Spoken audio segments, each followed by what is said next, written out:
कल मैं सदन में मौजूद था और मैं नेता प्रतिपक्ष को सुन रहा था।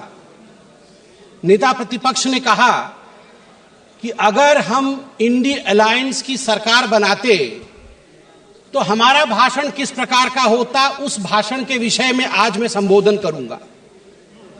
यहां सभी गणमान्य लोग बैठे हुए हैं, हिंदी समझते हैं और हिंदी में एक मुहावरा है, अगर चाची की मूंछ होती तो वो चाचा कहलाती, अगर चाची की मूंछ होती तो वो चाचा कहलाती, अब चाची की मूंछ नहीं है तो वो चाचा नहीं हो सकती। तो ये इंडी अलायंस की सरकार बनेगी और फिर वो भाषण लिखेंगे और वो भाषण हमें सुनाएंगे, यह मौका कभी आने वाला नहीं है।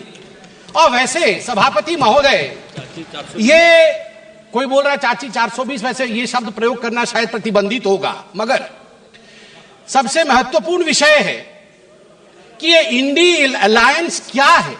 अभी दिल्ली के चुनाव चल रहे हैं, कल दिल्ली का चुनाव है। अब इंडी अलायंस को लेकर किस प्रकार की भ्रामक स्थिति बनी हुई है आप देखिए। नाम लेना मना है, इसलिए बिना नाम लिए ही मैं बता देता हूं। टी शर्ट और मफलर के बीच लड़ाई चल रही है। टी शर्ट भी इंडी अलायंस में है और मफलर भी इंडी अलायंस में है। और टी शर्ट ने भाषण दिया है, पटपड़गंज में मैं भाषण को पढ़ के सुना रहा हूं। टी शर्ट ने कहा है, टी शर्ट हाँ उसी पे है जी, दिल्ली भी भारत में आता है। टी शर्ट ने कहा है उन्होंने एक नई तरीके की राजनीति की बात की थी, माने मफलर ने, उन्होंने एक नई तरीके की राजनीति की बात की थी। खंबे पर चढ़ गए थे स्वेटर पहनकर, छोटी सी गाड़ी में आया था। कौन सी गाड़ी थी, कौन सी गाड़ी थी, एल्टो थी। तो किसी ने पीछे से कहा नहीं वैगनार, वैगनार, अच्छा वैगनार से आए थे। और सीधे शीश महल में जाके पार्किंग हुई है उनकी, सीधे शीश महल में। सबसे बड़ा घोटाला शराब घोटाला किया है, ऐसा नेता प्रतिपक्ष ने आम आदमी पार्टी के लिए भरे सभा में कहा है। और मफलर भी पीछे नहीं हटे, मफलर ने भी अटैक किया है। मफलर ने भी कहा है टी शर्ट को कि टी शर्ट और टी शर्ट के जीजा जी, ये दोनों नेशनल हेराल्ड केस में जेल के अंदर चक्की पीसने चाहिए। ये टी शर्ट और टी शर्ट के जीजा जी बाहर कैसे हैं? मफलर ने कहा है। अब आप बताइए, अगर इंडिया अलायंस के अंदर ये आप इनके रिश्ते को चाइनीज नूडल्स, ये नूडल्स भी इतना कॉम्प्लिकेटेड नहीं है जितना इनके इंडिया अलायंस का रिश्ता कॉम्प्लिकेटेड है। ऐसे में ये सपना देख रहे हैं कि कभी इनकी सरकार बनेगी तो वो भाषण करेंगे। आज चीन के विषय में तो 34 बार चीन का नाम लिया गया। चीन में मैन्युफैक्चरिंग, चीन में प्रोडक्शन, सब कुछ बताया गया। आज मैं हकीकत रखना चाहता हूं। सभापति महोदय, अटल बिहारी वाजपेयी जी की सरकार, मैं कागजात लेके आया हूं मैन्युफैक्चरिंग का। चीन की मैन्युफैक्चरिंग की बढ़ाई कर रहे थे आदरणीय राहुल जी। 2004 में अटल बिहारी वाजपेयी जी के कार्यकाल में India China bilateral trade had set a new record with a total trade touching 13.6 billion US dollar, and India was enjoying a comfortable trade surplus of 1.75 billion US dollars.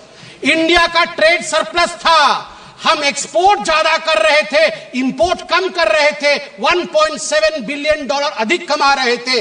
मगर 2004 से 2014 तक 10 वर्षों में इनकी पार्टी ने ध्वस्त कर दिया उसे। 25 गुना जो डेफिसिट होता है, ट्रेड डेफिसिट, वो बढ़ा के रख दिया इंडिया और चाइना के बीच में। मैं आज सवाल पूछना चाहता हूं, यही करार हुआ था क्या? ये जो दोनों गए थे चीन में, MOU साइन हुआ था शी जिनपिंग के साथ, राहुल गांधी जी ने किया था, क्या यही करार किया था? आप बताइए। अब अनएम्प्लॉयमेंट के विषय में बातचीत हुई थी। अनएम्प्लॉयमेंट का रिकॉर्ड यहां मैं स्ट्रेट रखना चाहता हूं। RBI, KLEMS, capital, labour, energy, material और सर्विसेज, इसके माध्यम से देश का एम्प्लॉयमेंट निर्धारित होता है। मैं आपको यहां आंकड़े दे दूं, जहां 2004 से 14 के बीच जब यूपीए की सरकार थी तो मात्र 2.9 करोड़ नौकरी दी गई थी। वही मोदी जी के 10 वर्ष के कालखंड में 2014 से 2024 के बीच 17 करोड़ की नौकरी दी गई है। 2.9 करोड़ वर्सेस 17 करोड़।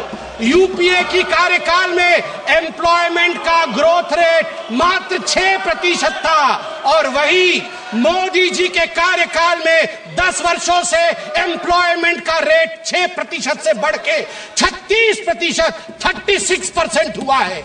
और कल राहुल गांधी बोल रहे थे कि यूपीए भी फेल हुई, एनडीए भी फेल हुई। अरे राहुल जी, यूपीए तो फेल हुई, आप फेल हुए मतलब यूपीए, वो आप जो है वो 8 तारीख को फेल होगी।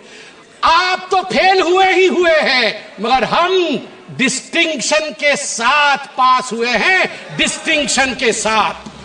युवाओं के बारे में राहुल जी बोल रहे थे, इंडिया स्किल रिपोर्ट पढ़िए साहब, India skill report. Youth employment of graduates singularly and drastically increase from 33.95% in 2013 to 54.81% in 2024। ये जंप है, ये छलांग है मोदी जी के अंतर्गत। सभापति महोदय, अधिक समय नहीं लूंगा, मैं आपको 2 और छोटे छोटे विषय हैं, गंभीर विषय है, वो रखना चाहता हूं। एक विषय है चीन को लेकर।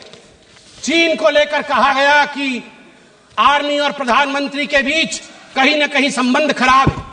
चीन को लेकर कहा गया कि हमारी जमीन हड़प ली चीन ने। 38,000 वर्ग किलोमीटर, 38,000 स्क्वायर किलोमीटर भारतवर्ष का जमीन चचा नेहरू ने चीन को दिया था। और मैं यहां पर ऑन रिकॉर्ड नेहरू जी के भाषण को रख रहा हूं। नेहरू जी ने भाषण देते हुए अक्षय चिन्ह पर जब अटैक हुआ था उनके ऊपर इसी पार्लियामेंट में, तो नेहरू जी ने क्या कहा था, ध्यान से सुनिए नेहरू जी ने क्या कहा था। Not a blade of grass grows there, not a blade of grass grows there, 17,000 feet high, uninhabitable, and we didn't even know where it is। तो हमने दे दिया।